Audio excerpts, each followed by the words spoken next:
Let's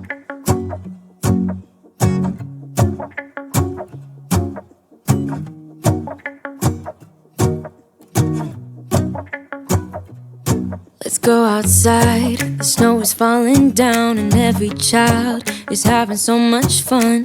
The snowman is twice the size as me with a smile. I am going to be going through some of the favourite gifts that I have received in hopes to give you some inspiration for the people you're struggling to buy for in your life. Because this isn't about me, it's about you. I'll explain why they're my favourite gifts and hopefully that'll help you try and think of some things. I get what it's like to be stuck. I get it. It's currently me with everyone at the minute, so hopefully it'll provide some inspiration for both of us. Okay, this isn't in any particular order, but we're just going to start straight away. We have 10. First one that I'm going to talk about is I got a massive big 1 kilo bag of my favourite sweets last year, and it was one of my favourite presents. My favourite sweets are the rhubarb and custards, the soft ones, like the pink, yellow and green ones. Love them. Favourite.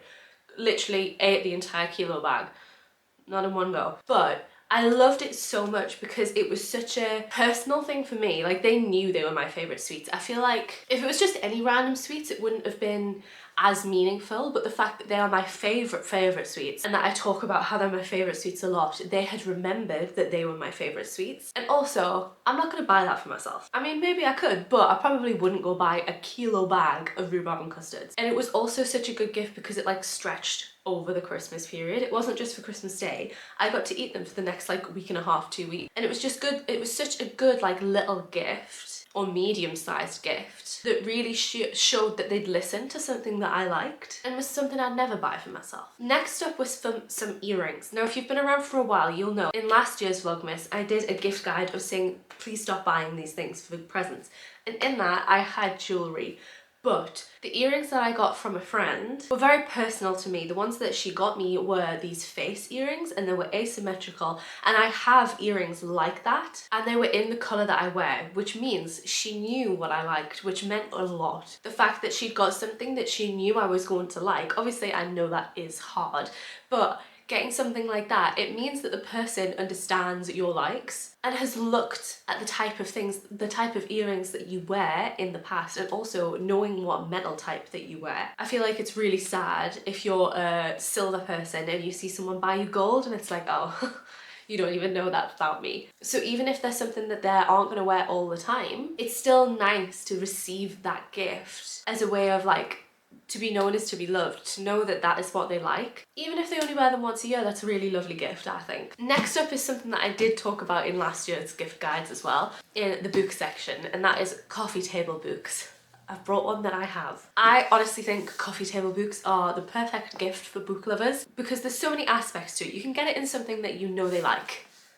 I have a plant one, I also have a photography one, I also have a paintings one. So having that aspect is perfect. Last year I found a Wes Anderson one, beautiful. There's loads of movies, there's a coffee table book about everything. There's even a Taylor Swift, there's multiple Taylor Swift ones. So if you know that they like something, there's the subject for the coffee table book. It also means if they are a book lover, you don't have to worry about buying a book that you know they're gonna read, because I don't really like books being gifted as presents because I feel like the books that you read are very personal in terms of you're not gonna like every book that one author puts out, and you're not gonna like every book in a genre. So I think it's very, very hard to buy a book for someone that they're gonna want to read and they're gonna like. Whereas a coffee table book, it's not there to be read, it's there to be pretty. Obviously, you can read it, but there's no pressure. There's like, well, you can read that if you want, or it can just be there to look pretty. And you can just look at the pictures. This is a functional coffee table book, so this is Plantopedia. You can get it at Waterstones. It's my favourite book I own, I think. And it is functional. It has all of the book, all of the plants. Oh, I've opened it on, and then also has the care for it and a little bit about the plant and where it comes from. So this one is quite functional. I would say this is the perfect gift if you have a plant lover in your life, because look at it. Look, and like the pictures, stunning. But my photography ones are literally just pictures and I love them. So honestly, coffee table books, even if you have people who aren't book lovers in your life, like if they're into interior design, coffee table books. I'll link the book lover gift guide that I did last year above, because in there's also photography coffee table books that you can get that I love. I love them. I think they're the perfect gift. So I'll leave that video above so you can have a look. Next up is a little bit more expensive, but it is my Switch. Let me give you the reasoning for why this is one of my favourite gifts. My partner bought me this for my birthday this year. Not a Christmas gift, but still I feel like it counts. And I never asked for this. I haven't included any gifts that I've asked for in this because you don't need a gift guide if you've been asked to get something. Get the thing. But I have never said that I wanted a Switch to my partner. I've actually actively said we shouldn't get a Switch because they're expensive. But the amount of hours I have played on this thing since getting it has provided endless entertainment for me. Let's see, can you get any stats on here? I'm still pretty new at using it. Profile, Elder Scrolls, 65 hours or more, Animal Crossing, 65 hours or more, Mario Kart, 10 hours or more, Overcooked 2, 15 hours or more. I have spent a lot of time on this Switch, the thing that I didn't want.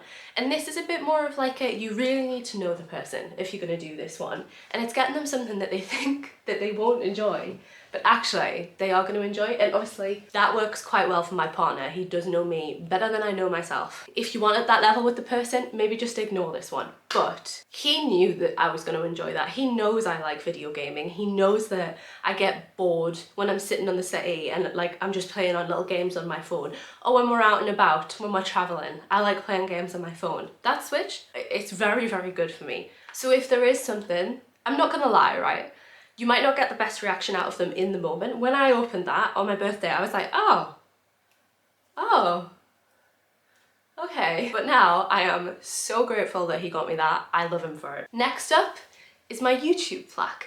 Now, if you don't know YouTube, once you hit a certain amount of subscribers, I think the first one is 100k, YouTube sends you a plaque to commemorate the fact that you've hit 100,000 subscribers. And obviously I am trying to make it big on YouTube. I am trying to grow my following. So when I hit my first 1k for my birthday, my friend Beth got me this plaque. This is going to be really hard to focus, but it basically says, presented to Sarah-Louise Walden for passing 1,000 subscribers.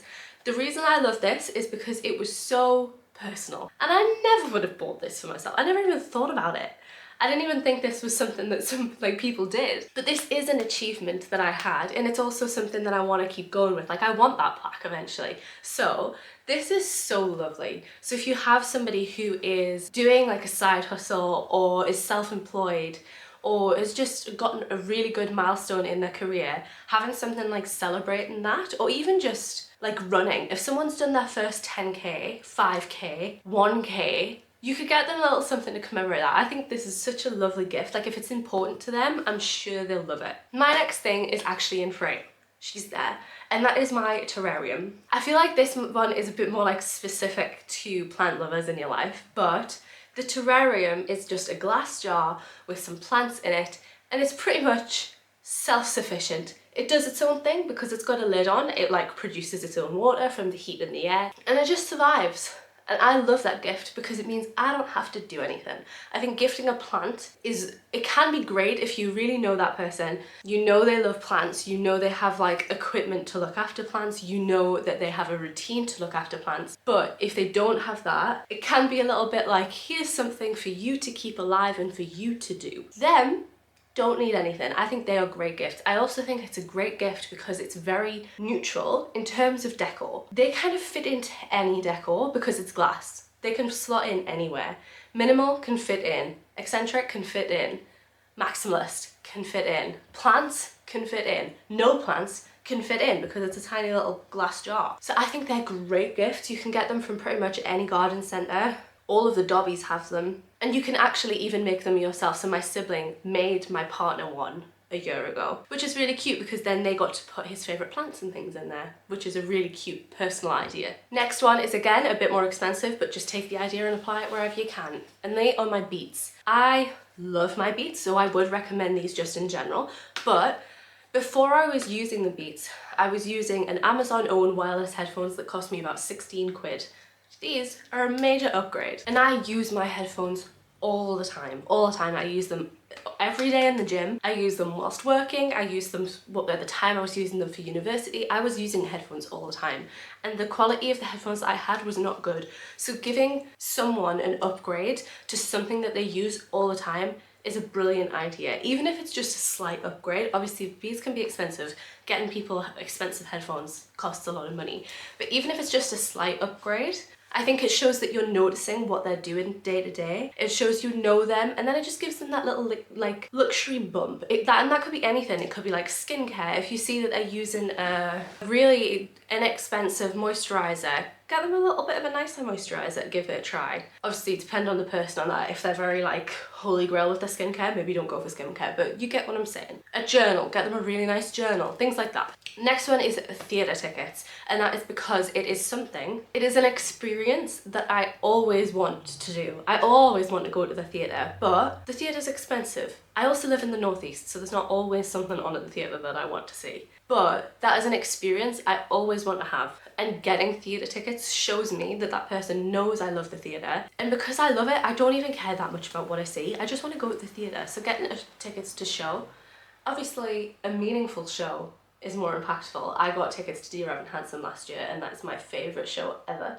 So that meant a lot to me, but getting a experience for that person that you know means a lot to them, they're going to appreciate that. Especially if it's something a little bit luxury, like going to the theatre. Another good example of that is going to the spa. I'd never buy myself a day at the spa, so getting that as a gift is perfect. That's my like go-to ask for the last few years for my birthday. It's just, I want to go to the spa. A candle of my favourite scent is the next one. And again, like a lot of the other ones, it means that the person knows my favourite scent. It doesn't have to be specific, even though for candles I would actually say the more specific the better.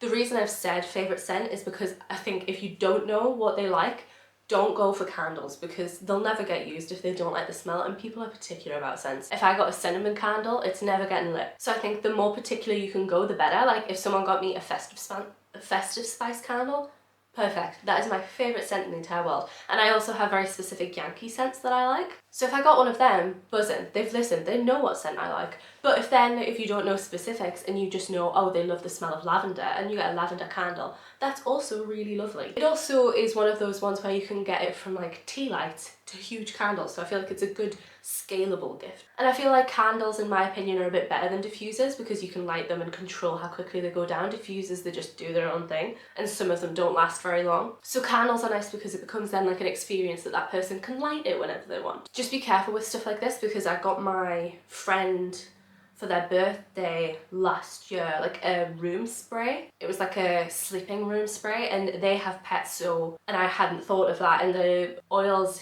in the spray were toxic for cats, so just be mindful of that. If they have pets, get stuff that isn't going to be toxic for their animals. And my last one is my go-to asking for at Christmas, and that is Lush sets, gift sets. I will stretch my Lush gift set over the year. Last night I had a bath bomb from what I got from my birthday. I will stretch them out because I don't buy Lush for myself. Especially now, I do feel like it's getting quite a bit expensive. And to me, Lush is luxury. Like if I'm having a Lush bath bomb, I'm having a luxury bath. So it provides that little like touch of luxury in an experience that they can do themselves. Obviously it doesn't have to be a bath bomb. Lush have loads of stuff, but giving just like that thing where it can create an experience that they can do for themselves, I think is a really nice thing. And Lush is always my go-to just because you know the quality's good, you know the company's good, you know the smells are good. Again, that could loop back around to the candle thing where you kind of have to know their favourite one, and if you get their favourite one, that's perfect. But also, as long as they're not allergic to anything,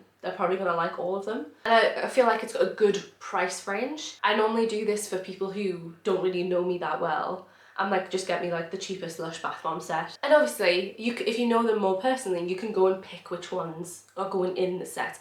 It's literally my go-to ask for Christmas. And that is going to be it. I hope that was useful. I know it was a bit like personal and it was what I'd got, but at the same time, I just wanted you to not be told what to buy, because sometimes for me that just doesn't work. I want more like, what kind of thing can I buy? So I hope that made sense for some people's brains like it does me. If you did enjoy it, please make sure to leave the video a like, comment, share, subscribe if you are new. If you have any suggestions for people, please leave them in the comments below. But even if you don't do any of those things, thank you so much for watching, and I shall hopefully see you in another day of Vlogmas.